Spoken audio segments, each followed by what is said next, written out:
Good morning. आज SDM च्या lecture मध्ये पुन्हा एकदा तुमचं स्वागत. आपण कालच्या लेक्चरला 4th युनिट स्टार्ट केला होता आणि 4th युनिट मध्ये आपण सेल्फ परफॉर्मन्स इव्हॅल्युएशन क्रायटेरिया तो स्टडी केला, म्हणजे की एरियाज आपण स्टडी केले. त्यानंतर आपण इव्हॅल्युएशन आणि कंट्रोलिंगची जी प्रोसेस आहे ती कशी चालते, किंवा सेल्फ परफॉर्मन्स जर आपल्याला कंट्रोल मध्ये ठेवायचं असेल तर आपण काय करू शकतो, काय प्रोव्हिजन्स आहेत, कुठल्या मेथड्स आहेत, कुठल्या स्टेप्स आहेत, त्याची प्रोसेस कशी आहे. कारण हा सगळा टॉपिक सेल्फ परफॉर्मन्सशी रिलेटेड आहे. इव्हॅल्युएशन कसं करायचं परफॉर्मन्सचं, त्यासाठी मेथड्स कुठल्या अप्लाय केल्या पाहिजे, त्याचा क्रायटेरिया काय असेल. आता क्रायटेरियामध्ये सेल्फ परफॉर्मन्स क्रायटेरिया जो आहे त्यामध्ये आपण की रिझल्ट एरिया स्टडी केलेला. आता आपल्याला ऍक्च्युली प्रॉफिटेबिलिटी क्रायटेरिया काय सांगतो, KRA काय सांगतो, तर तोही त्याच सेल्फ परफॉर्मन्स क्रायटेरियाचाच इव्हॅल्युएशन क्रायटेरियाचाच एक पार्ट आहे. की रिझल्ट एरिया आणि प्रॉफिटेबिलिटी क्रायटेरिया म्हणजे तो एकच पार्ट आहे. पण कालच्या लेक्चरला 50% पार्ट स्टडी केला की कंपनीने ते एरियाज काय करायचे, डिफाईन करायचे, की कुठल्या एरियामध्ये मी एफर्ट्स घेणारे आणि आउटपुट्स मला कशी अपेक्षित आहे. ओके ना. मग आता प्रॉफिटेबिलिटी क्रायटेरिया काय सांगतो की it is one of the KRAs or criteria for assessing sales persons performance. कारण सेल्स पर्सनचा परफॉर्मन्स बेटर असेल तरच मला प्रॉफिट मिळणार आहे. This measure of profitability expresses total gross margin generated by salesperson as a ratio of total sales made by him during a particular period. म्हणजे मला profitability कशी मेजर करता येईल, तर एका पर्टिक्युलर सेल्स पर्सनने एका पर्टिक्युलर टाइम पिरियड मध्ये कसा सेल्स परफॉर्मन्स दिला, त्याने टोटल सेल्स किती केले, त्यानुसार मी प्रॉफिटेबिलिटी चेक करू शकतो किंवा मेजर करू शकतो. ओके ना. म्हणजे इथे अशा पद्धतीने तो एरिया डिफाईन होतो. प्रॉफिटेबिलिटीचा एरिया कुठला आहे, की इथे मेजरमेंट कसे घेणार, त्यासाठी टाइम पिरियड किती आहे, टोटल सेल्स किती झाला, सेल्स परफॉर्मन्सचा परफॉर्मन्स कसा आहे, सेल्स पर्सनचा परफॉर्मन्स कसा आहे. Profit and loss account for each major customer or product handle by him. म्हणजे जे काही सेल्स पर्सन काम करणार आहेत तर प्रॉफिटेबिलिटी बघताना आपल्याला प्रॉफिट आणि लॉस अकाउंट काय करावं लागेल, चेक करावं लागेल की कस्टमर, त्यांचा मेजर कस्टमर कोण होता, प्रोडक्ट कुठला हँडल त्यांनी केला, बरोबर ना. ते कस्टमरचा टाईप पण इथे बघावं लागेल, प्लस त्यांनी प्रोडक्ट कुठले हँडल केलेले आहेत त्यानुसार आपल्याला ती प्रॉफिटेबिलिटी बघावी लागेल. कधी कधी काय होतं की पेरिशेबल प्रोडक्ट्स आहेत, समजा ती इन टाइम डिलिव्हरी मिळाली नाही तर कधी कधी ते खराब होण्याचे चान्सेस असतात. मग अशा केसमध्ये हँडलिंग प्रोडक्ट कुठले केले तर पेरिशेबल टाईपचे, आणि कस्टमर कुठला होता, तर ह्यानुसार काय होतं की कस्टमर किती डिस्टन्सवर होता. आता फॉरेन मार्केटचा कस्टमर आहे, मला तिथपर्यंत जर तो डिलिव्हर नाही करता आला, डिलिव्हरी करण्यासाठी डिस्ट्रीब्युशनचे जे चॅनल्स आहेत ते प्रॉपर जर त्यांनी डिलिव्हरी दिली नाही तरी सुद्धा त्या सेल्स पर्सनचा परफॉर्मन्स गडबड होऊ शकते. म्हणजे प्रॉफिटेबिलिटी चेक करताना मला हे सगळं बघणं खूप गरजेचं आहे. To make the sales person more aware and involve in profitability.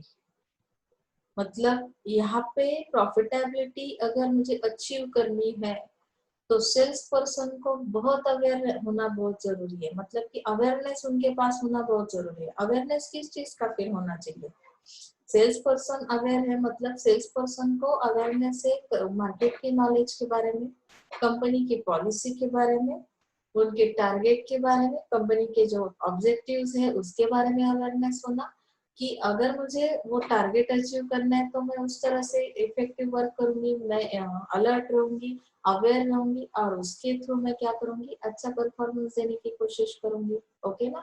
It is the idea to equip them with appropriate data on price, cost and margins. म्हणजे काय की जो डेटा आहे, अप्रोप्रिएट डेटा आहे, तो रेडी ठेवावा लागेल मला on price, cost and margins.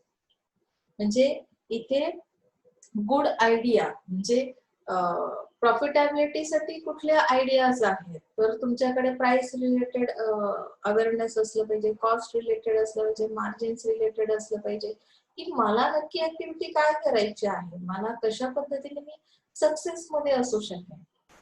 येतं ना लक्षात इथे की मला सक्सेस अचीव करायचं आहे तर ते सक्सेस कशाशी रिलेटेड आहे, डिपेंड कशावर आहे, माझ्या प्रोडक्टची कॉस्ट किती आहे, त्याची प्राइस किती आहे, त्यासोबत मार्जिन किती आहे, आणि हे सगळं अप्रोप्रिएट नॉलेज डेटा जेव्हा तुमच्याकडे असेल तेव्हा तुम्ही प्रॉफिटेबिलिटीच्या बाबतीत काय करू शकता, परफॉर्मन्स चांगला देऊ शकता, प्रॉफिटेबिलिटी अचीव करू शकता. ओके ना. Combination of quantitative and qualitative criteria. आता कॉम्बिनेशन दिलंय बघा की कशा पद्धतीने कंबाईन केल्या जातात क्वांटिटेटिव्ह आणि क्वालिटेटिव्ह क्रायटेरिया. आता केआरएस काय करतं की quantitative indicator help to arrive at quantifiable results. That means किती क्वांटिटी मध्ये तुम्हाला हे करायचंय. आता की रिझल्ट एरिया मी डिफाईन केला, मग क्वांटिटेटिव्ह इंडिकेटर्स काय करतात की क्वांटिफिएबल रिझल्ट्स देतात. म्हणजे quantity and qualitative criteria are often interrelated. Quality कशी आहे, क्वांटिटी किती आहे, हे एकमेकांशी रिलेटेड आहे. So it is interrelated. Qualitative criteria range from personal characteristics of salespeople to see the management. Qualitative criteria मध्ये काय दिलंय की सेल्स पीपलचे कॅरेक्टरिस्टिक, पर्सनल कॅरेक्टरिस्टिक होते, म्हणजे तो किती एबल आहे. ॲबिलिटीज आपण चेक केल्या की सेल्स पीपल मध्ये कुठले स्किल्स असले पाहिजे, लिसनिंग असलं पाहिजे, कम्युनिकेशनची चेकलिस्ट आपण स्टडी केली एसटीएम मध्ये. So various qualitative criteria can be classified under 4 areas. Now let's see which characteristics, which personal characteristics are involved in that process and in qualitative criteria. So personal characteristics में क्या आता है, फिर attitude आता है. उसका attitude positive है, negative है, किस तरह से बात करते हैं. बात करने का भी एक अंदाज रहता है हर किसी का. जैसे कि हम लोग सोचते हैं ना कि कभी कभी किसी एक पर्सन के साथ बात करने के बाद है ना बहुत नर्वस फील करते हैं हम लोग. क्यों नर्वस फील करते हैं, क्योंकि उसका बात करने का तरीका ही वैसा है. अभी मैं एक एग्जांपल देती हूँ आपको कि कस्टमर के साथ जब सेल्स पीपल कम्युनिकेट करते हैं ना, तो कम्युनिकेट करते वक्त किस तरह का, अगर आपका नॉलेज किस तरह का है, देखो कि हम लोग जब जनरली बातचीत करते, किसी एक को आपने क्वेश्चन किया कि आपने खाना खाया, तो सामने वाला दो तरह से आंसरिंग कर सकता है. एक तो नहीं खाया, या कोई बोलेगा कि अभी खाने वाला ही हूँ, अभी खाना है. तो ये दो जो आंसर से उसमें डिफरेंस क्या है, एटीट्यूड किस तरह से समझ में आया कि जिसका निगेटिव एटीट्यूड है ना वो बोलेगा नहीं खाया. हर चीज में हम ना पहले बोलते, that means your attitude is negative. But हम लोग अगर वो कंडीशन नहीं भी है, आपने वो अचीवमेंट नहीं ली है, वो प्रोसेस आपकी कंप्लीट भी नहीं हुई है, तो भी आप क्या बता रहे हो, अभी खाने वाला ही हूँ. तो मेरा पॉजिटिव एटीट्यूड है कि मैं खाना खाऊंगा, नहीं खाया ऐसा मैं बोलूंगा नहीं. तो यहाँ से हमें पर्सनल कैरेक्टरिस्टिक समझ में आते हैं. तो वैसे अगर कस्टमर सेल्स पीपल के साथ बात कर रहे हैं तो पर्सनल कैरेक्टरिस्टिक चेक करते वक्त हमें समझ में आता है कि सामने वाला पूरा के पूरा निगेटिव अगर है ना, तो इससे तो हमें परचेसिंग करना ही नहीं. ये प्रोडक्ट कौन सा भी हो, कितना भी बेनिफिशियल क्यों ना हो, हमें ये नहीं लेना है. इनिशिएटिव किस तरह से वो देता है, मतलब कि हर चीज में आपको, जैसे हम लोग बोलते ना स्टूडेंट को, हम लोग क्लास में कभी कभी पूछते कि प्रेजेंटेशन कौन बनाएगा, तो बहुत बार बहुत सारे लोग ऐसे माइंड में रहता है कि मैं भी बना सकता हूँ, लेकिन झट से वो हाथ ऊपर नहीं करेंगे या नहीं बोलेंगे. तो क्यों, क्योंकि उनके अंदर इनिशिएटिव नहीं है, आगे आने की उनकी कोशिश नहीं करते वो लोग. मतलब कि अगर कस्टमर पूछता है सेल्स पर्सन को कि अगर कुछ प्रॉब्लम हुआ तो हम लोग आपको किस तरह कांटेक्ट कर सकते हैं, हम लोग क्या करेंगे कि हम लोग आपको कंपनी का भी, मतलब जहाँ पे कस्टमर कंप्लेंट दर्ज की जाती है वहां का भी नंबर देते हैं, और मेरा भी आप नंबर रख लो. क्यों, क्योंकि अगर वो नंबर नहीं लग रहा है तो आप मुझे भी कांटेक्ट कर सकते हो. ये क्या है, इनिशिएटिव है, आपने प्रोवाइड किया कस्टमर के लिए, तो आसानी से वो कस्टमर आप पे ट्रस्ट करेगा, ऑब्वियसली यहाँ पे सेल बढ़ेगा. क्रिएटिविटी है आपके अंदर, आप हर चीज में कुछ नई सोच रखते हो. जैसे कि कोविड-19 है तो हम लोग बोलते हैं अरे यार कुछ नहीं, वेस्ट ऑफ टाइम, घर में बैठना पड़ रहा है, कुछ नहीं कर पा रहे. तो ऐसा तो नहीं है, जो क्रिएटिव माइंड के पर्सन है वो घर बैठे भी कुछ जो नॉलेज उनके पास नहीं वो अडॉप्ट करने की कोशिश कर रहे हैं। कुछ लोग बहुत सारे बुक्स पढ़ चुके हैं, कुछ लोग टेक्नोलॉजी रिलेटेड नॉलेज ले चुके हैं। मतलब हम अगर हर चीज में क्रिएटिव है तो हम लोग सिचुएशन अगर मार्केट की ठीक भी नहीं है, कस्टमर भी आपका सही से आपको रिस्पॉन्स नहीं दे रहा है, तो भी आपके माइंड में कुछ नए आइडियाज आएंगे, नए तरीके से आप लोग उनको अट्रैक्ट करने की कोशिश करेंगे। अग्रेसिवनेस होना बहुत जरूरी है, हर चीज में अग्रेसिवनेस होना बहुत जरूरी है, जिसकी वजह से हम लोग क्या कर सकते हैं कि किसी को भी अट्रैक्ट कर सकते हैं। ओके ना।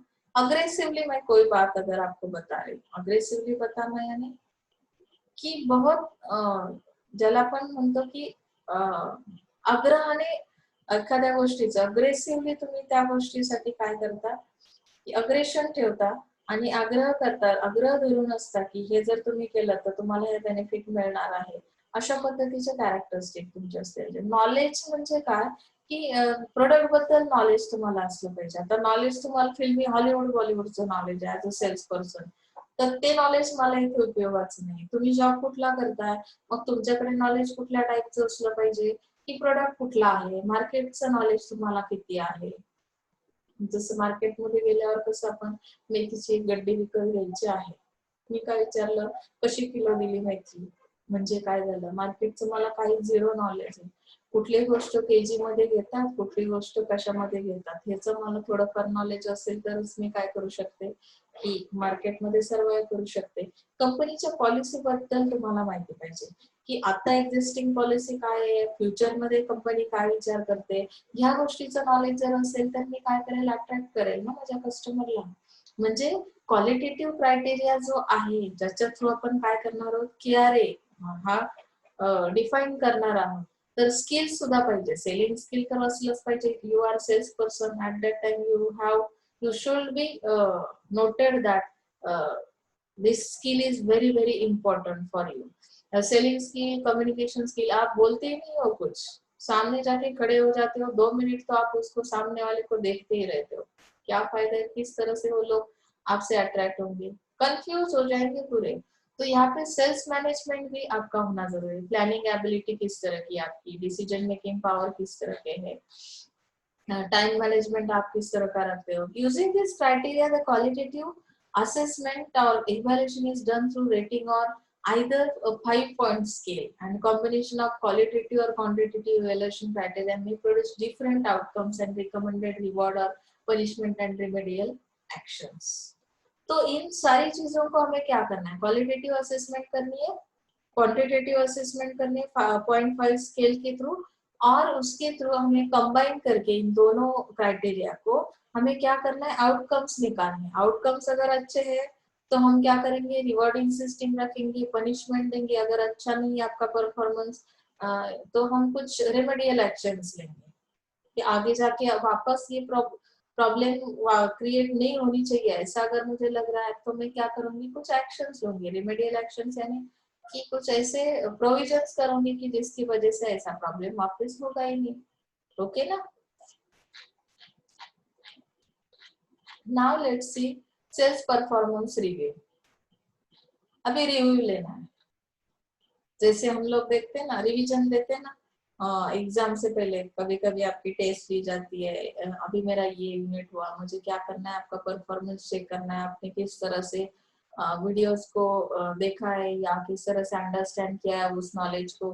तो रिव्यू लेना बहुत जरूरी रहता है. तो रिव्यू लेते वक्त क्या करती है organisation, sales performance at the organizational level should be evaluated from different perspectives so that the evaluation process helps to identify the drawbacks or shortfalls in the strategic formulation and implementation system, and appropriate remedial or corrective measures may be undertaken. So ये review लेने के उन्होंने 2 major veg बताए. Evaluation process क्या करती है, तो identify करती है ड्रॉबैक्स एंड शॉर्टफॉल्स, यानी जो कमियां आपके अंदर है, स्ट्रेटेजी के अंदर है, तो इम्प्लीमेंटेशन सिस्टम में क्या करना पड़ेगा, हमें कुछ करेक्टिव एक्शंस लेने पड़ेंगे. तो उसके बाद हम लोगों ने 2 वेज देखे हैं सेल्स रिव्यू के लिए, by the level in the organisation, by the type of sale, किस तरह का सेल हम कर रहे हैं और आपकी ऑर्गेनाइजेशन की लेवल क्या है. वो पता होना बहुत जरूरी है। जब भी हम रिव्यू लेते हैं तो रिव्यू लेने की ये दो वेज हमें यूज करने हैं। That means the level of the organisation can be national. Level किस तरह की होनी चाहिए, अगर नेशनल है, रीजनल है, ब्रांच है उसके, तो type of sale can be by product, customer, etcetera. इस तरह का सेल आप कर रहे हो ना, टाइप ऑफ सेल कैसा है कि लेवल क्या है आपकी, नेशनल लेवल का आप सेलिंग करते हो, रीजनल लेवल में सेलिंग कर रहे हो, ब्रांच लेवल में सेलिंग कर रहे हो, तो आपका प्रोडक्ट और कस्टमर के साथ क्या होगा, कांटेक्ट आएगा, उनको सेल किया जाएगा। Total sales at the national level often conceal the problem areas. आता नॅशनल लेवलला जे सेलिंग केलं गेलं त्यामध्ये तुम्हाला जे काही प्रॉब्लेम्स फेस करावे लागले ते लपवले जातात. For example in some region sales may be very good, national लेवलचं तुम्ही सेलिंग करता त्यावेळी काही एरिया किंवा काही रिजन असा असेल की जिथे सेल्स खूप चांगल्या पद्धतीने होईल, काही रिजन असा असेल की तिथे जास्त चांगला परफॉर्मन्स तुम्हाला देता येणार नाही, काही पर्टिक्युलर टेरिटोरीज आहेत. आता त्यामध्ये त्यांनी काय सांगितलंय की त्या टेरिटोरीज मध्ये कमी होईल तुमचा lagging in performance and similarly particular products और brands may be performing well. म्हणजे काही प्रोडक्ट्स एखाद्या टेरिटोरीमध्ये खूप जास्त चालतील आणि काही एरियामध्ये ते चालणार नाहीत. मग ह्या गोष्टी जर लपवल्या तर तुम्हाला जे काही तुम्ही परफॉर्मन्स रिव्ह्यू करताय, सेल्स परफॉर्मन्स रिव्ह्यू, तर त्यामध्ये कसं समजणार की नक्की परफॉर्मन्स कसा होता. सो therefore detailed sales review by level of operation and type of sale makes the sales review process more complete or comprehensive. म्हणजे जर तुम्हाला प्रॉपर रिव्ह्यू घ्यायचा असेल तर तुमच्याकडे डिटेल्स असले पाहिजे, म्हणजे लेवल कुठली आहे, ऑपरेशन लेवल त्या ऑर्गनायझेशनची काय होती आणि त्याचा सेल्सचा टाइप कसा होता, त्यानुसार मी काय करेन की आता सपोज सीजनल प्रोडक्ट्स आहेत, काही पर्टिक्युलर टाइम पिरियड साठीच त्या ऑफर्स असतात, मग त्यामध्ये तुमचा परफॉर्मन्स कसा होता, किंवा जे डेली सेल होणारे प्रोडक्ट्स आहेत, रुटीन प्रोडक्ट्स आहेत, म्हणजे इथे टाइप आणि ऑपरेशन समजलं की मग मला काय करता येतं की त्या सेल्स परफॉर्मन्सचा रिव्ह्यू घेता येतो. बरोबर ना, की कशा पद्धतीने काम सुरू आहे. There are two types of payment terms, cash and credit. आता पेमेंट टर्म्स कशा आहेत सेल्स परफॉर्मन्स रिव्ह्यू घेताना. Credit sale is quite common in industrial products.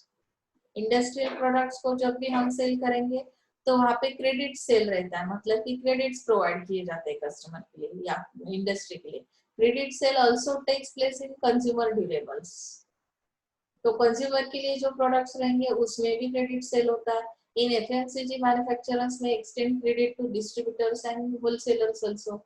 मतलब कि एफएमसीजी के जो प्रोडक्ट्स है स्मॉल क्वांटिटी में जो अवेलेबल होने वाले प्रोडक्ट्स है, तो उसमें भी डिस्ट्रीब्यूटर्स को और होलसेलर्स को क्या किया जाता है, क्रेडिट टर्म दी जाती है कि उस तरह से हम पेमेंट करेंगे. All credit sales have some risk. Risk क्यों है क्रेडिट में, अगर आपको अगर पेमेंट टाइम पे नहीं मिल रहा, पेमेंट और डिफॉल्ट इट अफेक्ट्स प्रॉफिटेबिलिटी. मतलब कि अगर पेमेंट इन टाइम नहीं मिल रहा, कुछ डिफॉल्ट सिस्टम है, तो इसका अफेक्ट आपकी प्रॉफिटेबिलिटी पे होगा. If there are delays in realisation of payment or default, it affects profitability, and non-realization of payment actually means that sale is not complete. Non-realization मतलब क्या है कि complete ही नहीं हो रहा है आपका पेमेंट. 1 साल हो गए, 2 साल हो गए, आपने क्रेडिट दिया है, उसके अंदर अगर आपका पेमेंट नहीं हो रहा है तो इसका मतलब सेलिंग कंप्लीट ही नहीं हुआ है as per your plan. Okay ना? Therefore, sales analysis or review by payment term becomes important. मतलब यहाँ पे sales analysis or review by payment term becomes important. Payment term के ऊपर बहुत सारी चीजें डिपेंड करती है कि आपको पेमेंट किस तरह से मिल रहा है, आपका पेमेंट करने का जो तरीका है, टाइप है, वो भी देखना जरूरी है. सेल्स एनालिसिस में करूंगी, रिव्यू करूंगी सेल्स परफॉर्मेंस को, तो परफॉर्मेंस तो इसके ऊपर ही डिपेंड करता है ना कि आपका पेमेंट रिटर्न मिल रहा है कि नहीं मिल रहा है. अगर वो नहीं मिल रहा है तो सेल्स कंप्लीट ही नहीं हुआ है. ओके ना. सो ये प्रॉफिटेबिलिटी क्राइटेरिया के अंदर हम लोग देख रहे हैं. Evaluation of sales performance can be done against predetermined standards or benchmarks. अभी इवैल्यूएशन करना है सेल्स परफॉर्मेंस का, तो उसके लिए भी कुछ स्टैंडर्ड रखा हुआ है कि किस तरह का परफॉर्मेंस है तो किस तरह से हमें ग्रेड मिलेगा कि अच्छा है नहीं है।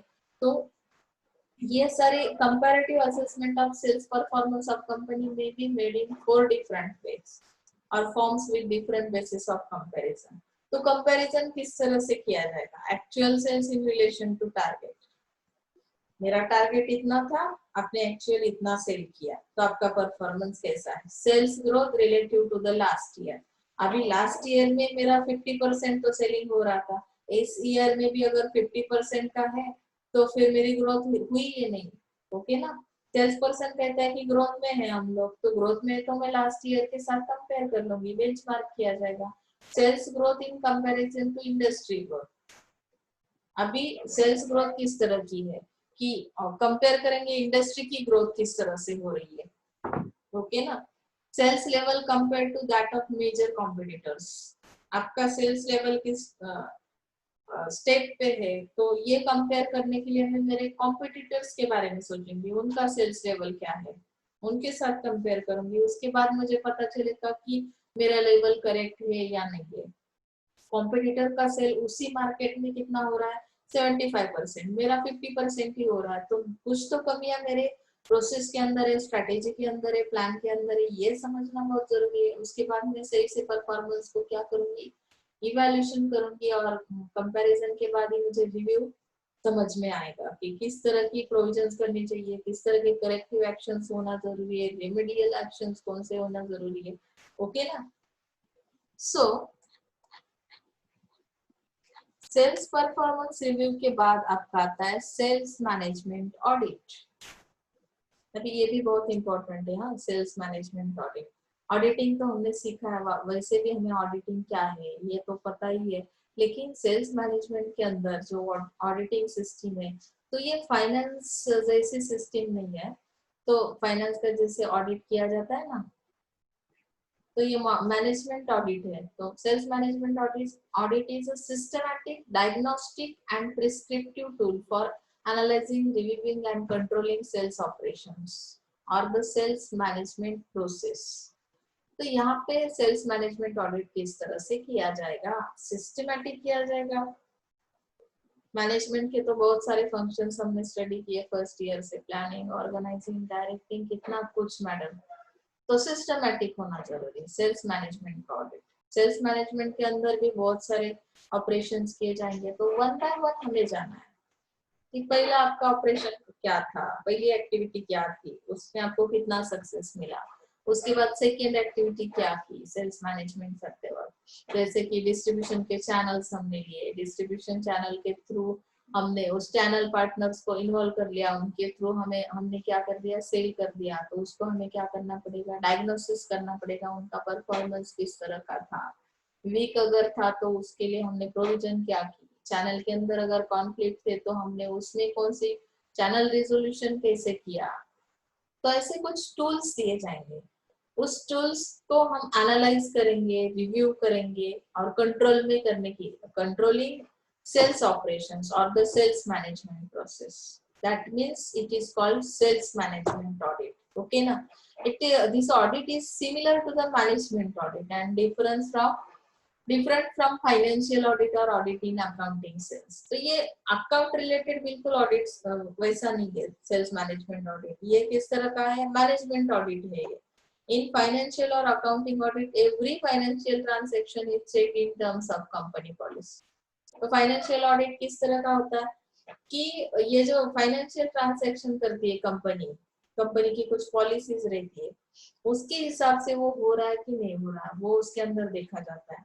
That is not the purpose of management audit or sales management audit. The objective of sales management audit is to assess whether a firm's sales management process is adequate, to give direction for performance improvement and to recommend the needed changes. जैसे deviation हमने सीखे ना कि management audit के बाद अगर जो sales management का ऑडिट है उसका जो ऑब्जेक्टिव है, तो वो ऑब्जेक्टिव क्या कहता है कि फर्म सेल्स मैनेजमेंट प्रोसेस कितनी एडिक्वेट है वो देखना है।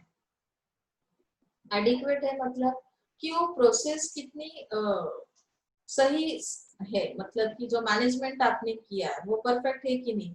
अगर नहीं है तो आपको डायरेक्शन दिया जाएगा वो ऑडिट के थ्रू, कुछ परफॉर्मेंस को परफॉर्मेंस इम्प्रूव करने के लिए कुछ इंस्ट्रक्शंस दिए जाएंगे, और जहाँ पे चेंजेस की जरूरत है as per recommended the needed changes, मतलब कि वो रिकमेंड करेंगे आपको कि कौन सी चीज में चेंज करने की जरूरत है। जैसे हमने देखा ना कि कभी कभी रियलिस्टिक अगर ऑब्जेक्टिव नहीं रखती ऑर्गेनाइजेशन या कंपनी, तो भी वहां पे हमें चेंज करना पड़ता है अगर परफॉर्मेंस बेटर नहीं आ रहा, आउटकम्स नहीं मिल रहे। तो इस तरह से ये सेल्स मैनेजमेंट ऑडिट किया जाएगा। Sales management audit should be step by step process.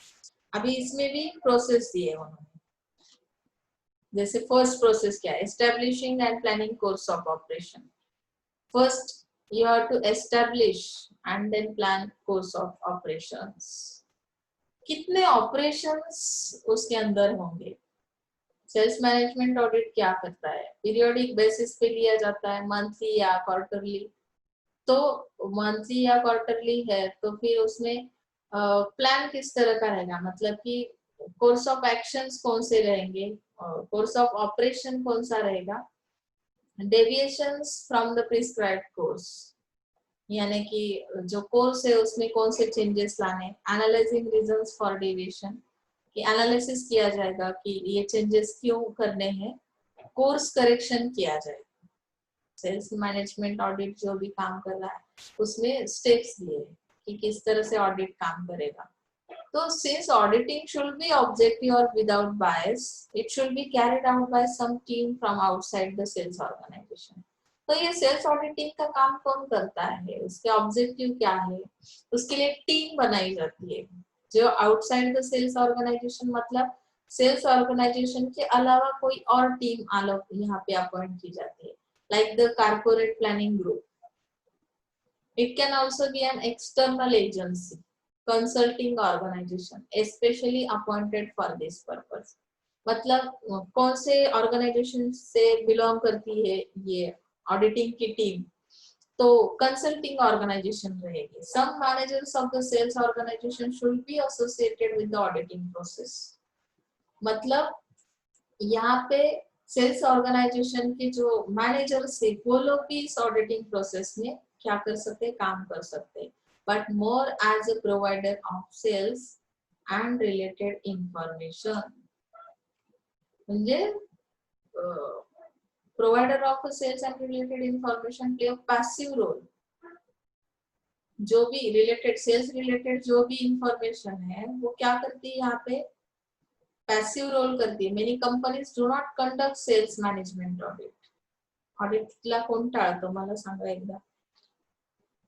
Auditing नको असं म्हणणारे कोणत्या कंपनीज असतील ज्यांची प्रोसेस ऍज पर प्रिस्क्राइब काही स्टँडर्ड त्यांनी सेट केलेले नसतील, कंपनीच्या की पॉलिसीज नसतील, जसा वारा येईल तसा ते फिरतात। म्हणजे काय, मार्केटशी जरा मार्केटमध्ये त्यांना पाहिजे त्या पद्धतीने मनमानी करतात। काय ऑडिटिंग करणार आहे, बरोबर ना, कधी रेट्स वाढवतात कधी कमी करतात। मग त्यांची अशी कुठली फिक्स पॉलिसीज नसेल तर कसं ऑडिटिंग केलं जाईल, त्यासाठी फिक्स तुमचं काहीतरी पर्टिक्युलर स्टँडर्ड मेंटेन करावं लागेल। त्यामध्ये तुम्हाला कोर्स ऑफ ऍक्शन स्टडी करावे लागतील, कोर्स करेक्शन करावे लागतील, बरोबर ना।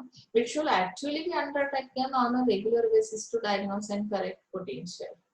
मतलब यहाँ पे हमें ये रेगुलर बेस पे करना बहुत जरूरी है। अगर इम्प्रूवमेंट करनी है, ग्रोथ करनी है, तो जो प्रॉब्लम्स है जो सिचुएशन के अंदर, तो अगर वो सीरियस है, आउट ऑफ कंट्रोल है, तो ये ऑडिटिंग क्या करता है कि हमें हेल्प करता है उसमें रेक्टिफिकेशन प्रोसेस के लिए, करेक्शन के लिए। यानी कि हमें अगर उसमें कुछ इम्प्रूवमेंट करनी है तो ऑडिटिंग की वजह से वीक पॉइंट समझ में आते हैं और उसके बाद हम लोग क्या कर सकते हैं, सिस्टम को इम्प्रूव कर सकते हैं। तो इसके लिए जरूरी है ये सेल्स मैनेजमेंट ऑडिट करना। समझ में आ रहा है। अभी उन्होंने मेजरिंग डिस्ट्रीब्यूशन चैनल परफॉर्मेंस इस तरह से बताया कि किस तरह से डिस्ट्रीब्यूशन चैनल का परफॉर्मेंस मेजर किया जाएगा। डिस्ट्रीब्यूशन चैनल हमने स्टडी किया ना, उसका इफेक्टिवनेस देखना है, एफिशिएंसी देखनी है, प्रोडक्टिविटी देखनी है, इक्विटी देखनी है, प्रॉफिटेबिलिटी देखनी है। तो चैनल को इस तरह से हमें मेजरमेंट्स उसके लेने हैं। तो ये पैरामीटर्स दिए उन्होंने। While channel efficiency emphasizes controlling cost incurred by intermediaries while performing channel functions। तो अभी इंटरमीडिएट किस तरह से परफॉर्मेंस दे रहे हैं कि चैनल फंक्शंस करते वक्त जो कॉस्ट आने वाली है उसको कंट्रोल करना है चैनल इफिशियंसी के through.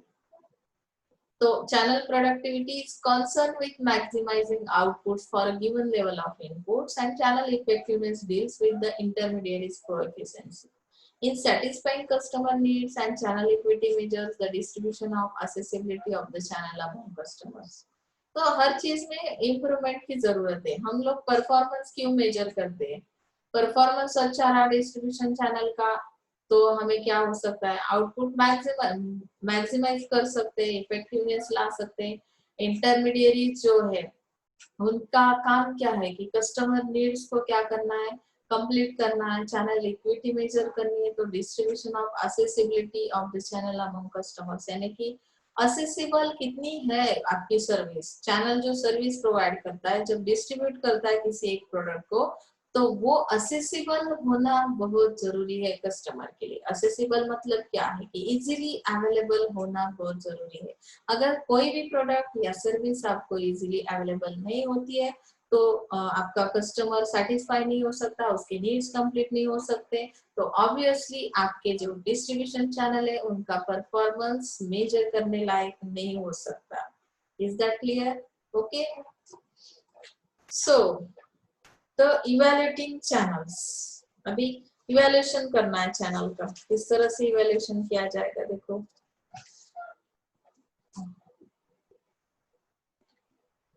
Performance evaluation is done on the basis of set standard, task and targets। ये बहुत बार हो चुका है, फिर भी मैं आपको एक बार और बताती हूँ कि इवैल्यूएशन करते वक्त चैनल का हमें सेट करने पड़ेंगे स्टैंडर्ड, टास्क के ऊपर क्या करना पड़ेगा, फोकस करना पड़ेगा, कौन सा टास्क दिया था और वो किस तरह का काम कर रहे। अगर मैंने असाइनमेंट करने के लिए दिए, असाइनमेंट के अंदर आपने कुछ और ही काम कर दिया, होमवर्क तो दिया था, असाइनमेंट दी थी, कुछ और ही करके आपने क्या किया कि मुझे दिखा दिया मैडम मैंने तो काम कंप्लीट किया, उसमें आधा अधूरा ही है या वही काम है लेकिन इनकम्प्लीट है, तो उसके हिसाब से मुझे क्या करना है कि इवैल्यूएशन करना है, टारगेट्स देखने कि मेरे टारगेट्स कंपनी के क्या थे और इन लोगों ने क्या अचीव किया है चैनल्स में। Task and targets can refer to sales volume or value.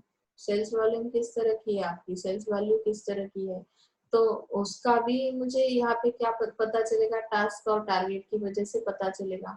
Channel inventory level, efficiency, profitability, ये भी हम मेजर कर सकते हैं इवैल्यूएशन के दौरान।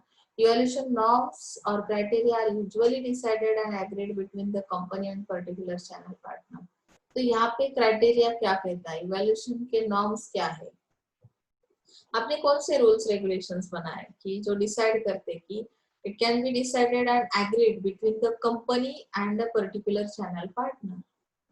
कंपनी और चैनल पार्टनर दोनों के बीच जो एग्रीमेंट होता है, एग्रीमेंट के वक्त आप लोग कुछ डिसाइड कर लेते हो, कुछ रूल्स और रेगुलेशंस बना लेते हो जिसके थ्रू हम लोग क्या कर सकते हैं, उस चैनल के परफॉर्मेंस का इवैल्यूएशन कर सकते हैं और उसके बाद हम बोल सकते हैं कि ये चैनल मेरे लिए सुटेबल है या नहीं है, तो हम उसमें क्या करेंगे फिर डेविएशंस कर सकते हैं यानी चेंजेस ला सकते हैं। ओके ना, इसके लिए इवैल्यूएशन करना बहुत जरूरी है, उसके लिए स्टैंडर्ड का सेट होना बहुत जरूरी है, उसके अंदर हम बेंचमार्किंग कर लेते हैं।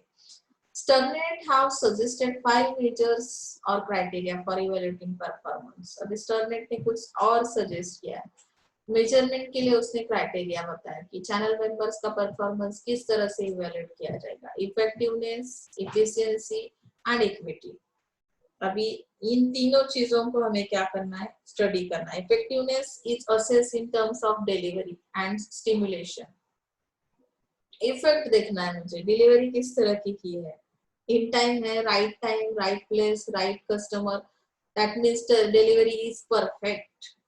इफेक्टिवनेस, इफेक्ट है उनके काम के अंदर, जो परफॉर्मेंस है उसमें इफेक्ट है। स्टिमुलेशन किस तरह का दे रहे हैं, किस तरह से वो एनकरेज कर रहे हैं कस्टमर को। And efficiency is measured by productivity and profitability.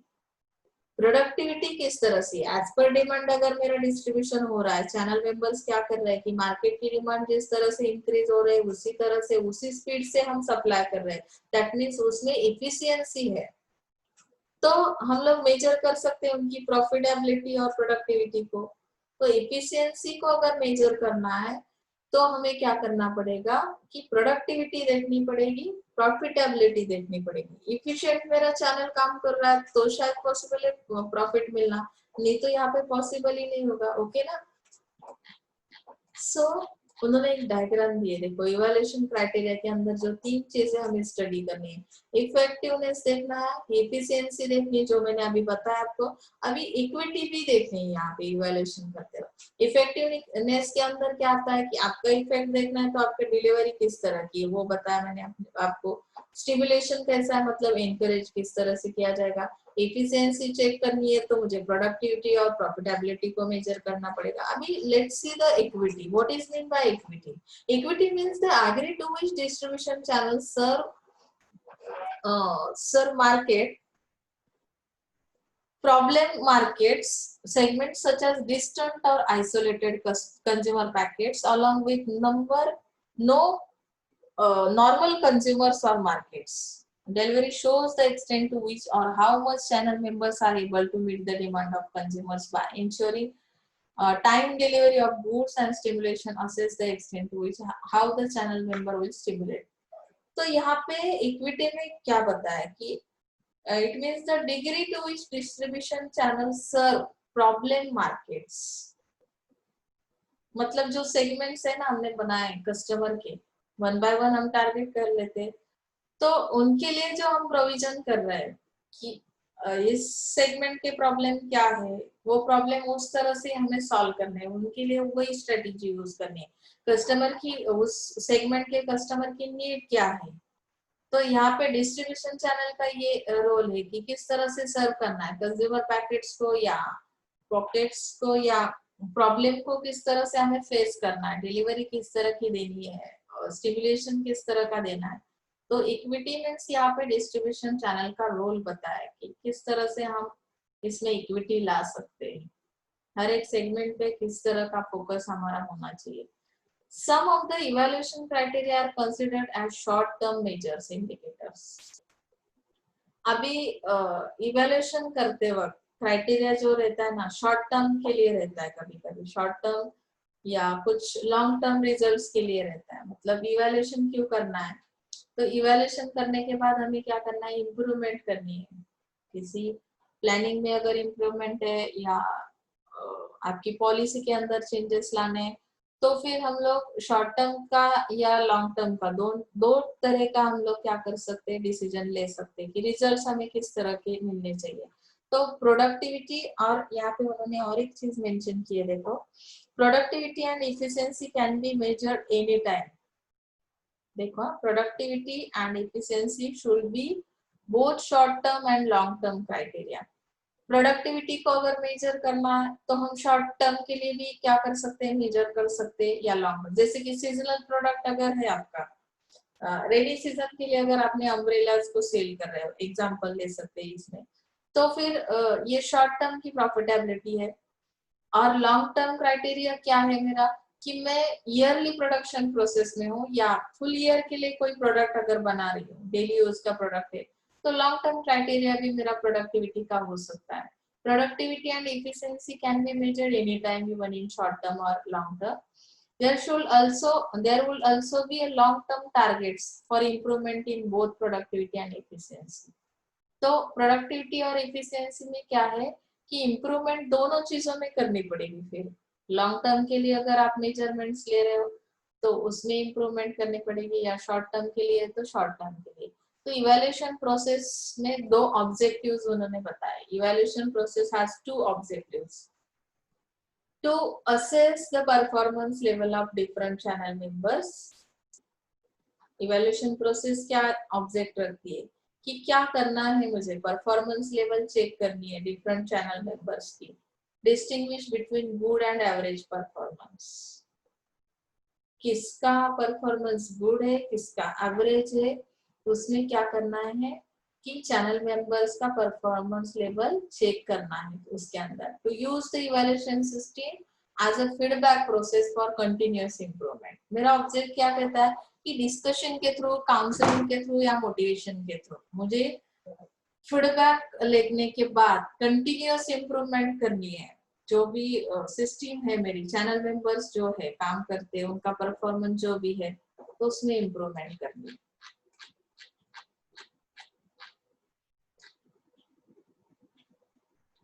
तो नेक्स्ट आपका आता है कंट्रोल ऑफ चैनल। वो पेज थोड़ा लास्ट में गया, तो हम लास्ट में वो टॉपिक लेंगे। बीच में ये इथिक्स इन सेल्स मैनेजमेंट है। कंट्रोल ऑफ चैनल हम सबसे लास्ट में लेंगे। ये इससे पहले का टॉपिक है, उसका लास्ट पॉइंट है कंट्रोल ऑफ चैनल का डिस्ट्रीब्यूशन ऑडिट। ये पेज लास्ट में गया भी है, तो हम लास्ट में लेंगे। Ethics in sales management study करेंगे। सेल्स मैनेजमेंट के अंदर एथिक्स का होना बहुत जरूरी है। एथिक्स अगर नहीं आप यूज कर रहे हो तो एथिकल डायलेमा अगर आपको पता नहीं है, फेयर ट्रीटमेंट किस तरह से कस्टमर को दी जाती है, ऑर्गेनाइजेशन किस तरह से उसके लिए पॉलिसीज बनाते हैं, रूल्स रेगुलेशंस नॉर्म्स किस तरह के, तो sales manager are responsible in establishing, communicating and enforcing. मतलब यहाँ पे सेल्स मैनेजर क्या काम करता है, communicating and enforcing the ethical standards of their sales people.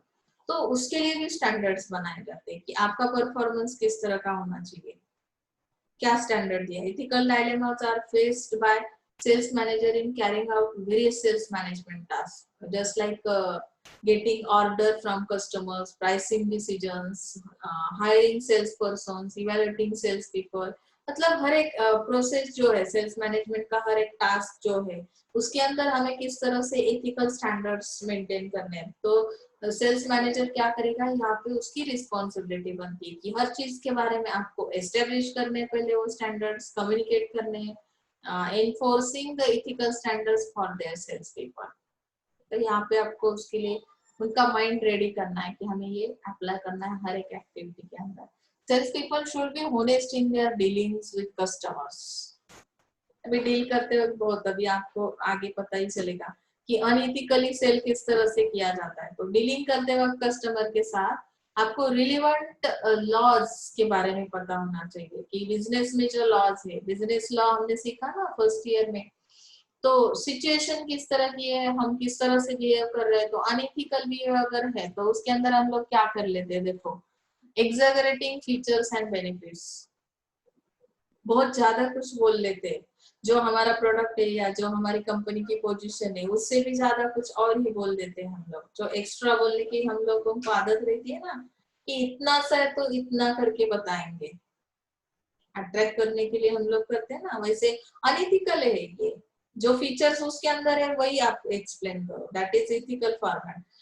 उसके अंदर अनइथिकल के अंदर lies about availability of product and service. आप लोग बोलोगे कि आपको कभी भी कौन से भी सीजन में प्रोडक्ट अवेलेबल हो सकता है। अवेलेबिलिटी के बारे में भी झूठी खबर आपने क्या कर दी, फैला दी मार्केट में। तो आपने यहाँ पे भी झूठ मूठ का जो जो कंडीशन नहीं है, जो पोजीशन नहीं है आपके प्रोडक्ट के अंदर, वो आपने एक्सप्लेन कर दी। Services are available for 24 hours, but ये सर्विस तो आपको इन टाइम भी नहीं मिल रही। तो शायद कस्टमर क्या हो सकता है, यहाँ पे डाइवर्सिफाई हो सकता है। तो ये अनइथिकल वे है।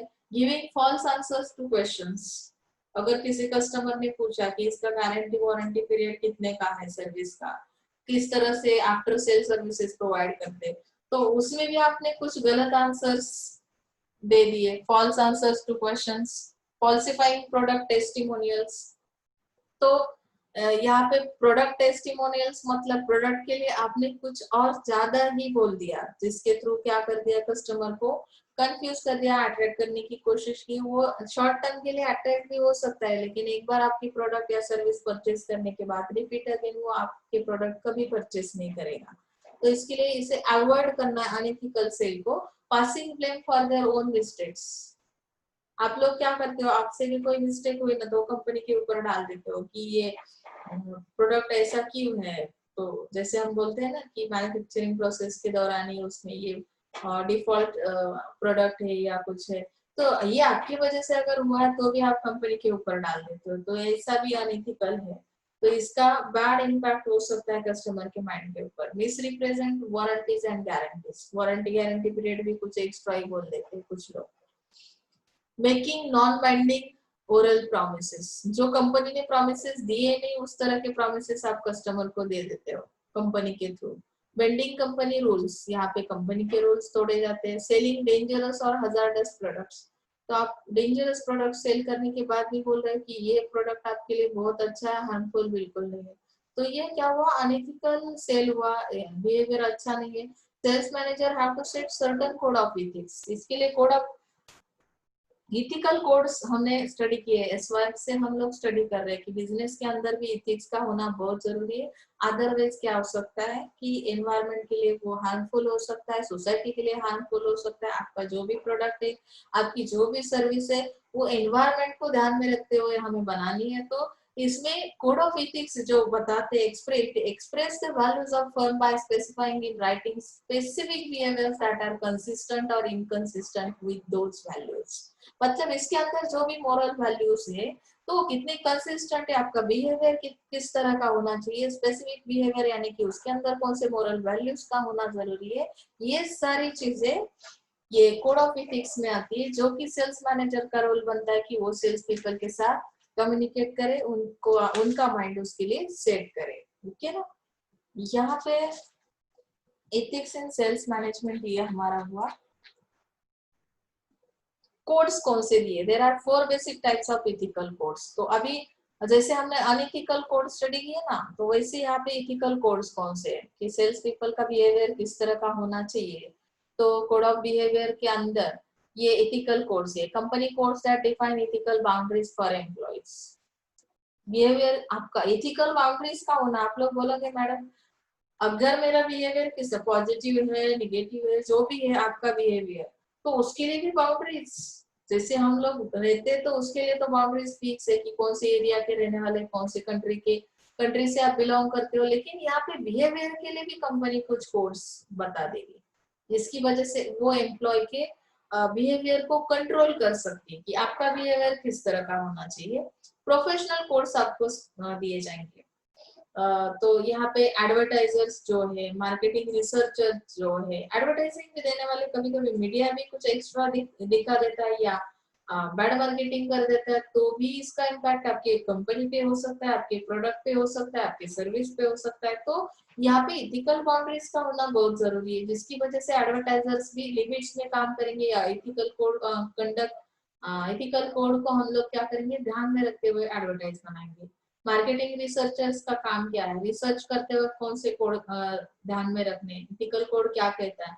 किसी की इंफॉर्मेशन लेनी है तो हम लोग जाके जैसे कि हम लोग बोलते हैं ना हैकर्स वगैरह जो काम करते हैं, तो ऐसे हैकर्स की तरह हमें रिसर्च नहीं करना है, तो हमें क्या करना है, उसके लिए सर्वे करना है, उसके लिए इंटरव्यू टेक्निक्स अप्लाई करने हैं, उसके थ्रू हमें फीडबैक लेना है, उसके बाद मार्केट की इंफॉर्मेशन लेनी है। तो ये एथिकल वे से जाना है, मतलब इसमें प्रोफेशनल कोर्स उन्होंने बताया। सेल्स रिप्रेजेंटेटिव किस तरह से काम करेंगे, डॉक्टर्स लॉयर्स के लिए जैसे कुछ एथिकल कोर्स है, अकाउंटेंट्स है, या कोई भी है, हर एक व्यक्ति के लिए जैसे कि जिसका प्रोफेशन जो है उस तरह से एथिकल कोड, उसके लिए एथिकल बाउंड्रीज बनाए जाएंगे।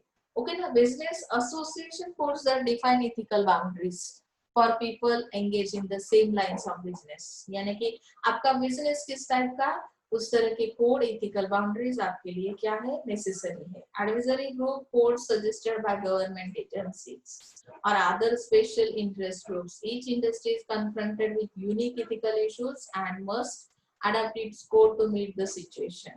हर एक इंडस्ट्री का कुछ ना कुछ यूनिक कोड रहता है, unique code system. Ethical issues किस टाइप के हैं, सोशल इश्यू है तो उस पे काम कर रही है आपकी कंपनी, तो उसके लिए आपका कोड किस तरह का होना चाहिए, इथिकल कोड किस तरह के होने चाहिए, ये सब क्या करेंगे, कंपनी डिसाइड कर सकती है। If the sales manager does not treat salespeople honestly and fairly, salespeople are likely to have low regard for equitable and honest treatment for customers, suppliers, channel partners, or even co-workers. Sales managers must thoroughly know and practice the company code of ethics. Sales manager को ही पता होना जरूरी है, उसके बाद sales people follow कर सकते हैं, सेल्स रिप्रेजेंटेटिव फॉलो कर सकते हैं, चैनल पार्टनर्स पर को उस कोड ऑफ कंडक्ट के बारे में हम नॉलेज दे सकते हैं, को वर्कर्स को दे सकते हैं। तो पहले सेल्स मैनेजर को उसका नॉलेज होना बहुत जरूरी है। अभी न्यू ट्रेंड्स देखते हैं, इसी के अंदर कौन सी न्यू ट्रेंड्स है सेल्स एंड डिस्ट्रीब्यूशन मैनेजमेंट के अंदर। तो यहाँ पे जैसे डिस्ट्रीब्यूशन करने के लिए, सेलिंग करने के लिए जैसे ग्लोबल पर्स्पेक्टिव्ह रखना, तुमचा दृष्टिकोन कसा आहे, ग्लोबल आहे म्हणजेच काय की सेल्स मॅनेजर जे काही सेलिंग करतात ते फॉरेन मार्केटमध्ये फॉरेन कॉम्पिटिशन पण ते काय करतात, फेस करतात. यामध्ये सांगितलं sales manager selling goods at global level face challenges such as different language. जसं की तुमचा दृष्टिकोन कसा आहे, तर ग्लोबल लेवलचा आहे म्हणजेच काय करता तुम्ही की वेगवेगळ्या लँग्वेज असणारे कस्टमरला फेस करावं लागतं, त्यांचं कल्चर डिफरंट असेल, लाईफस्टाईल डिफरंट असेल, बाईंग रिक्वायरमेंट्स त्यांच्या वेगवेगळ्या असतील, निगोशिएशन स्टाईल डिफरंट असेल. म्हणजे हे सगळं काय आहे की अपॉर्च्युनिटीज आहेत. They also consider opportunities as many global markets are growing and emerging rapidly. तर इथे सेल मला ग्लोबली करायचं असेल तर मला काय करणं गरजेचं आहे की कशा पद्धतीचं मार्केट मी हे केलं पाहिजे. तर त्यासाठी त्यांनी ग्लोबल निके मार्केटचं एक्झाम्पल दिलंय की to sell globally the company need not be large, even small and medium size company. म्हणजे तुमची कंपनी कुठल्या टाईपची, जसं आपण large scale industry, small scale industry बघतो की नाही, तर तुमचा बिझनेस कुठल्याही लेवलचा असू दे, त्याची काही इथे म्हणजे ते पाहण्याची गरज नाही की खूप मोठा बिझनेस आहे म्हणून तुम्ही फॉरेन मार्केटमध्ये जाताय, असं काही नाही. मग त्याच्यासाठी तुम्ही निके मार्केट सारखे मार्केट, ग्लोबल मार्केट जे आहेत तिथे मीडियम साईज कंपनी असेल तरी सेल करू शकते, लार्ज साईज असेल तरी करू शकते. ओके ना. म्हणजे हा एक नवीन ट्रेंड आहे सेल्स आणि डिस्ट्रीब्युशन मॅनेजमेंटचा. Sales force diversity. The need, expectation, motivational tool will be different for varied salesperson. म्हणजे सेल्स पर्सन जे आहेत ते फार व्हरायटी सेल्स पर्सन तुमच्याकडे येतात. जसं आपण मागे बघितलं की नाही मागच्या लेक्चरला की त्यांचा एक्सपिरियन्स किती, त्यांचं क्वालिफिकेशन कसं आहे, ते कुठल्या म्हणजे सोसायटीशी बिलॉंग करतात, म्हणजे सोशल बॅकग्राऊंड कसं आहे, तर त्यानुसार प्रत्येकाला वेगवेगळ्या पद्धतीने तुम्हाला ट्रीटमेंट द्यावी लागते. मोटिवेशनल टूल वेगवेगळ्या पद्धतीचे यूज करावे लागतात. आणि ही सेल्स फोर्स डायव्हर्सिटी असल्यामुळे काय करावं लागतं की मोटिवेशनचे प्रकार बदलतात. तर हा एक तुमचा नवीन ट्रेंड आहे की प्रत्येकाला वेगवेगळ्या पद्धतीने ट्रेनिंग प्रोव्हाइड करणं. आता थर्ड जो पार्ट आहे तो टेक्नॉलॉजी रिव्हॉल्युशन. टेक्नॉलॉजी रिव्हॉल्युशन म्हणजे काय की डिजिटल मार्केटिंगमुळे काय काय बदल झालेले आहेत किंवा मॅनेजमेंट इन्फॉर्मेशन सिस्टीम जी इन्क्रीज झाली, त्यामुळे कस्टमर कशा टाईपचा तुम्हाला अवेलेबल आहे की मग त्याची कॅपॅबिलिटीज काय आहे किंवा मार्केट ऑर्गनायझेशनच्या कॅपॅबिलिटीज काय आहे. Today the buyer gain product information instantly and place the order online within a click button. That means customer कसा आहे की त्याला इन्स्टंट प्रोडक्ट झटकन हवेत. मग तो काय करतो की इन्फॉर्मेशन टेक्नॉलॉजीचा वापर करून ते काय करतात की मेल ऑर्डर करतात किंवा ऑर्डर प्लेस केली जाते ऑनलाईन आणि त्याच्या थ्रू ते काय करतात ते प्रोडक्टची इन्फॉर्मेशन घेतात. आणि त्याच पद्धतीने त्या कंपनीचाही काय रोल बनतो की company also collect information regarding the market, competitors, prospect, customer online. They can create their company websites to provide information about company products and services. मग कंपनीचा रोल असा आहे की कंपनी सुद्धा त्यांच्या वेबसाईट्स तयार करेल. कस्टमर कशा टाईपचा आहे त्यानुसार हे जे टेक्नॉलॉजीचं रिव्हॉल्युशन आहे ते कसं होतं, तर त्यांच्या कंपनी रिलेटेड किंवा प्रोडक्ट रिलेटेड कुठली इन्फॉर्मेशन प्रोव्हाइड करायची असेल तर ती वेबसाईटच्या थ्रू प्रोव्हाइड केली जाते. Marketers can customise products as per the customers needs and expectations. कस्टमरचे नीड्स काय त्यानुसार तुम्ही काय करता ही टेक्नॉलॉजी यूज करता आणि त्यांना इफिशियंट किंवा इफेक्टिव्ह सर्व्हिसेस प्रोव्हाइड करण्याचा प्रयत्न केला जातो. There can be two way communication of the company with the prosper customers, intermediaries and suppliers. आता इथे तुम्हाला काय सांगितलंय बघा, टू वे कम्युनिकेशन कसं होतं की प्रॉस्पेक्ट कस्टमर्स, इंटरमिडिएट्स आणि सप्लायर्स यांच्यामध्ये to compete effectively the sales manager and sales people have to adopt latest technology. Technology can make the cost effective and efficient. टेक्नॉलॉजीचा वापर सगळ्याच याच्यामध्ये करावा लागतो. कम्युनिकेशन तुम्हाला बऱ्याच लोकांशी करावं लागतं, तुमचे इंटरमिडिएरीज असतील, सप्लायर्स असतील, तर त्यासाठी ही टेक्नॉलॉजी तुम्हाला इफेक्टिव्हली काय करते, हेल्प करते आणि कॉस्ट इफेक्टिव्ह आहे किंवा इफिशियंट आहे ही टेक्नॉलॉजी, असं त्यांनी सांगितलं. हा एक नवीन ट्रेंड मार्केटमध्ये आहे सेल्स अँड डिस्ट्रीब्युशन मॅनेजमेंटचा. ई कस्टमर रिलेशनशिप मॅनेजमेंट कसं आहे. आता ई कस्टमर रिलेशनशिप मॅनेजमेंट म्हणजे काय की Marketing enables the customers to provide real customer service by focusing on meeting the individual needs of each variety customer through the use of CRM software package. म्हणजे CRM skills इथे हे use केले जातात, customer relationship management इथे use केले जातात आणि ते skill जे आहे CRM skill require to build a customer database and doing data mining to detect trends. Trend कुठले आहेत मार्केटचे ते स्टडी केले जातील, सेगमेंट कुठला आहे, कस्टमरची नीड कुठली आहे, तर त्या पद्धतीने कस्टमरला सर्व्हिसेस प्रोव्हाइड केल्या जातील. Many companies have initiated CRM programs. Customer relationship management जे आहे ते काय करतं, तर रिलेशन मेंटेन करण्यासाठी प्रोग्राम्स घेतले जातात.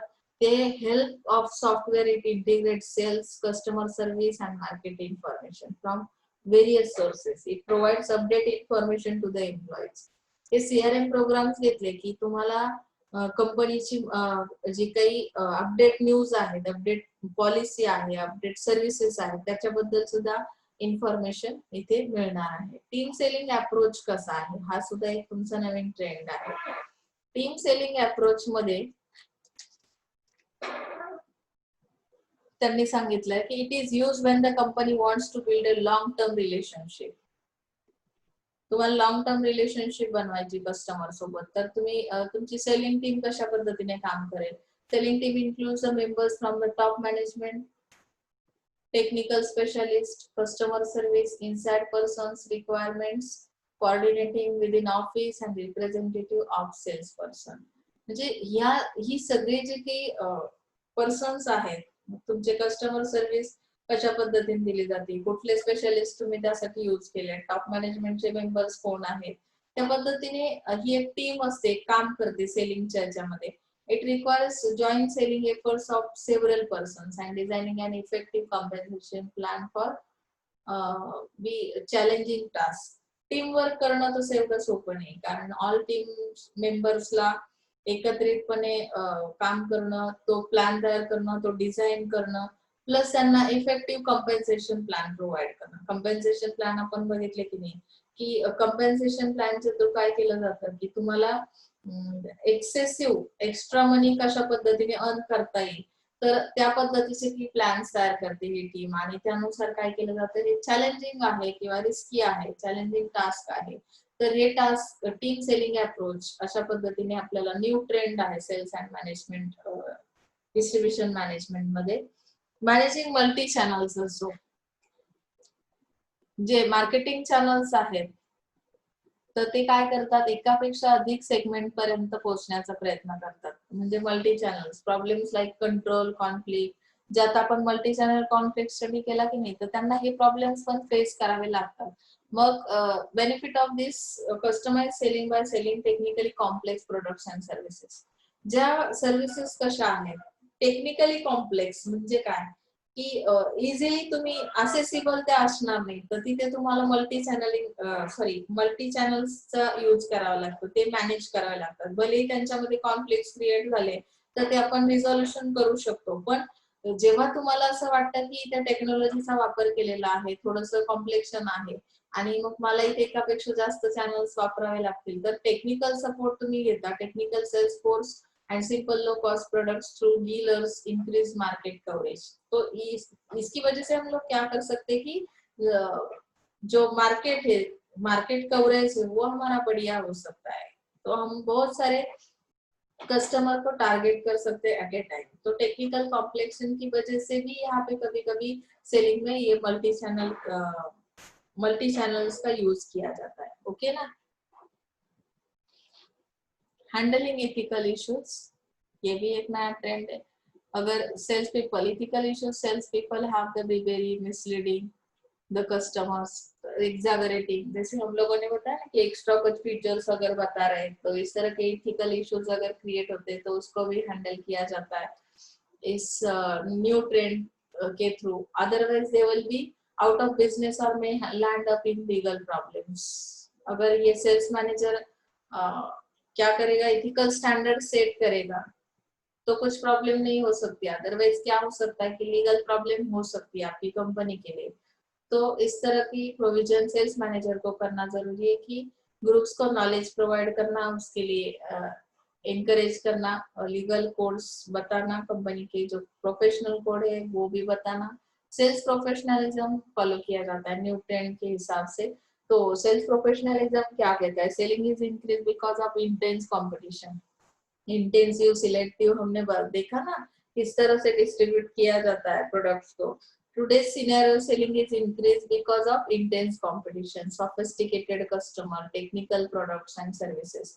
तो प्रोफेशनलिज्म क्यों आया इसमें? टेक्नोलॉजी अगर है तो टेक्नोलॉजी की वजह से हम फास्ट क्या कर सकते हैं, जो भी अपडेट इंफॉर्मेशन है उसे प्रोवाइड कर सकते हैं कस्टमर के लिए। तो कस्टमर भी उस तरह का अवेयरनेस उसके अंदर रहता है। सेल्स पर्सन को ट्रेनिंग के थ्रू हम लोग क्या करते हैं कि सेलिंग की सिस्टम किस तरह की होनी चाहिए, कोड्स क्या कहते हैं, कस्टमर किस टाइप का, तो ये सब नॉलेज हम लोग प्रोफेशनली प्रोवाइड कर रहे हैं। सो यहाँ पे सेलिंग में पूरा प्रोफेशनलिज्म यूज किया जा रहा है। Large amount of money spend by company on training the sales people. मतलब कि ट्रेन क्यों किया जाता है? पहले तो ओल्ड ट्रेडिशनल मेथड में तो ये सब नहीं था, लेकिन अभी है सेलिंग में। मतलब क्या है कि प्रोफेशनलिज्म की वजह से क्या होगा कि आपका इंप्रेशन या आपकी इमेज मार्केट में जो बनने वाली है वो अच्छी इमेज क्रिएट हो सकती है, क्योंकि कस्टमर भी उस टाइप का है, उसे भी प्रोफेशनलिज्म चाहिए। ये सेलिंग के थ्रू भी हम लोग कर सकते हैं। मिनिमम 7 पॉइंट्स का होना जरूरी है। यहाँ पे क्वेश्चनरी दी है, क्वेश्चनरी के अंदर जितने क्वेश्चन है, एक पॉइंट अभी बाकी है जो लास्ट में मैंने उसका पेज डाला है जो बीच में नहीं आया था। तो ये क्वेश्चंस आपको सॉल्व करने हैं। यहाँ पे हमारा जो 4th यूनिट है वो हो रहा है, सिलेबस पूरा कंप्लीट हो रहा है एसडीएम का। तो ये क्वेश्चनरी असाइनमेंट में लिखनी है। क्वेश्चंस कितने? देखो 10 क्वेश्चंस है। 10 क्वेश्चन के आंसर विद आंसर आपको नोटबुक में लिखने हैं और वो मुझे भी दिखाने हैं, व्हाट्सएप के ग्रुप पे डालना है। यहाँ पे हमारा एसडीएम का पूरा सिलेबस हो रहा है। ये लास्ट पॉइंट है, ये 4th यूनिट का, कंट्रोल ऑफ चैनल। तो किस तरह से कंट्रोल किया जाएगा, ये एक्चुअली रिपीट अगेन है, तो इसके लिए ये हम लोग लास्ट में ले रहे हैं। इसका नॉलेज हमारे पास है already. The control system is administered through the instruments of control. Instruments of control किस तरह का है देखो,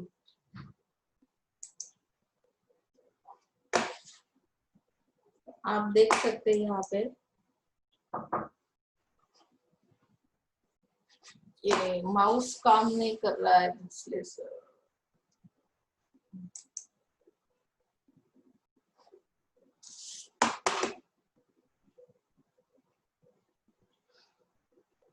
कंट्रोल ऑफ चैनल में क्या कहा है देखो,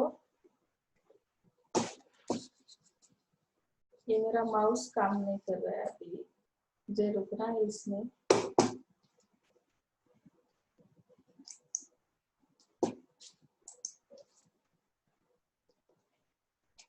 So let's see.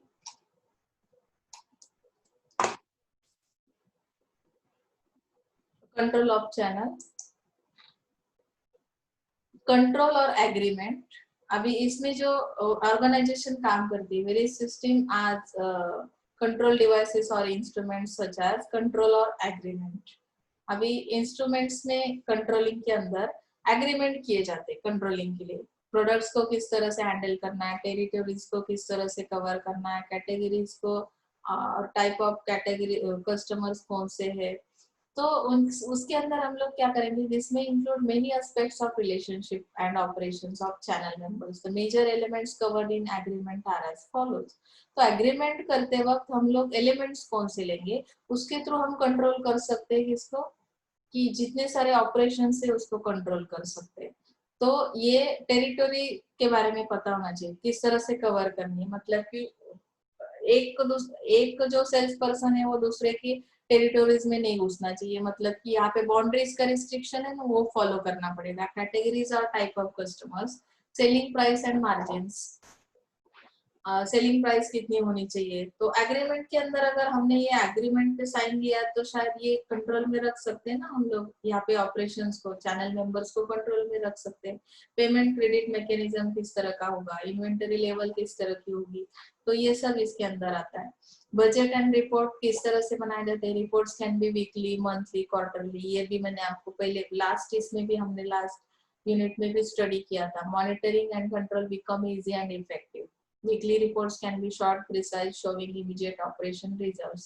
Monthly and quarterly reports can be more into detail, showing targets. Okay ना? And planning parameter short term और लॉन्ग टर्म। जिस तरह से प्लान बनाया है, शॉर्ट टर्म के लिए प्लान है, तो उस तरह की प्रोविजन की जाएगी, यानी कि उस तरह का रिपोर्ट होगा, वीकली होगा या मंथली होगा। लॉन्ग टर्म के लिए क्वार्टरली होगा। तो जो फॉर्मेट है आपके पास, उस फॉर्मेट के अंदर आपको क्या करना है, रिपोर्ट्स तैयार करने। जो रिपोर्ट्स क्या करेंगे कि टारगेट्स के बारे में आपको शो किया जाएगा, आपका टारगेट क्या है, आपके पैरामीटर्स किस तरह के हैं, और उस हिसाब से आपको क्या करना है कि जो आपका परफॉर्मेंस है वो देखना है। तो ये जो कंट्रोल ऑफ चैनल है, तो उनको कंट्रोल करने के लिए ये प्रोविजन की जाती है। डिस्ट्रीब्यूशन ऑडिट भी किस तरह से काम करता है, वो भी हमने अभी अभी ऑडिट में पढ़ा है कि companies use distribution audit as mean for channel operations. मतलब कि यहाँ पे चैनल के जितने सारे ऑपरेशंस है, इवेल्युएशन करना है उनका, कंट्रोल करना है चैनल ऑपरेशंस को। इसके लिए नेसेसरी है कि आपको डिस्ट्रीब्यूशन का ऑडिट करना पड़ेगा। Distribution audit is not like a financial audit, ये भी मैंने आपको पहले ही बताया है कि but more than management audit. Financial audit जैसा नहीं है, लेकिन उससे भी इफेक्टिव ये ऑडिट है कि जिसका इम्पैक्ट क्या होगा कि आपको टारगेट्स या रिजल्ट्स देने चैनल मेंबर्स के थ्रू, तो उनको हम लोग क्या कर सकते हैं, सजेशंस दे सकते हैं, उनको गाइड कर सकते हैं, करेक्टिव एक्शंस ले सकते हैं इस ऑडिट के थ्रू। तो आइडेंटिफाई किया जाएगा इसके थ्रू, ऑडिट के थ्रू, कि शॉर्टकमिंग्स कौन से है ऑपरेशन में, जैसे कि कमी क्या है जो ऑपरेशंस चैनल मेंबर्स कर रहे हैं, तो उसमें कौन सी कमी है, तो हम लोग ऑब्वियसली इस पे डिस्कशन करेंगे, उनके साथ रिव्यू लिया जाएगा और इम्प्रूवमेंट के लिए कुछ एक्शन ली जाएगी। That means it is a distribution audit. या तो आपको समझा ही है ऐसा मैंने इमेजिन किया है। यहाँ पे हमारा एसडीएम का पूरा सिलेबस कंप्लीट हो चुका है। अगर आपको इसमें कुछ भी दिक्कत है तो आप मुझे फ्रैंकली पूछ सकते हैं। तो ये लास्ट पॉइंट था हमारा कंट्रोल ऑफ चैनल, ये जो कि बीच में था, लेकिन लास्ट में मैंने ये डायग्राम दिखाई तो इसकी वजह से लास्ट में हुआ। तो ये 10 क्वेश्चनरी है, इसको आपको सॉल्व करना है और असाइनमेंट्स कंप्लीट करने हैं। तो इन सारे इसकी में जो लिंक है नोट्स के लिए वो तो आपको सेंड करूंगी। फिर भी मैं और एक बार आपको बोलती हूँ कि टीवाई का सब्जेक्ट है, तो कोई एक ही बुक रेफर करके नोट्स नहीं निकालने, आप 2-4 बुक रेफर करो। फिर भी मैं मेरा बुक जो है इसका शेड पब्लिकेशन का, तो उसकी भी लिंक ग्रुप पे भेजने वाली हूँ। Okay, so thank you so much.